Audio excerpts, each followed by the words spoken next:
السلام علیکم ورحمۃ اللہ وبرکاتہ۔ ناظرین و سامعین، آپ دیکھ رہے ہیں لوائرس ٹی وی۔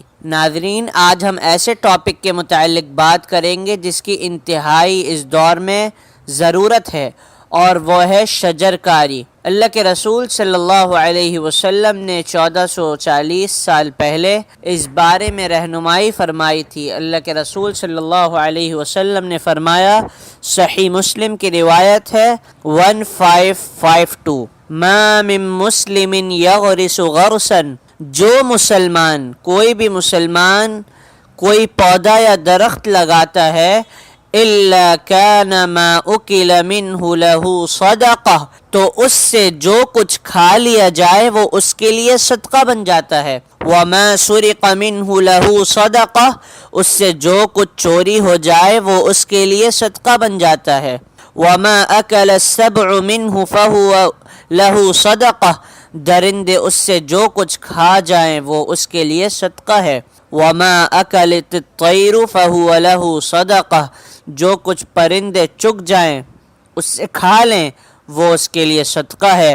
ولا یرزؤہ احد الا کان لہ صدقہ، اور جو کوئی اسے نقصان پہنچائے وہ بھی اس کے لیے صدقہ بن جاتا ہے، صدقہ ہے۔ سبحان اللہ! تو یہ اتنا بہترین عمل ہے کہ انسان ایک وقت میں کوئی درخت یا پودا لگاتا ہے، اور وہ درخت اور پودا پھل دیتا ہے، اور اس سے لوگ کھاتے ہیں، اس کا سایہ حاصل کرتے ہیں۔ اس سے کچھ چرا لیا جائے یا اسے کوئی نقصان پہنچائے یا اس سے درندے پرندے چرند کھائیں تو وہ اس شخص کے لیے صدقہ بن جاتا ہے۔ تو اللہ تعالیٰ سے دعا ہے اللہ تعالیٰ ہمیں شجر کاری کرنے کی توفیق عطا فرمائے، اور اگر ہم میں سے ہر شخص بھی ایک ایک درخت لگاتا ہے تو یقیناً نہیں پتہ ہمیں کون سی نیکی اس کے لیے جنت میں جانے کا سبب بن جائے۔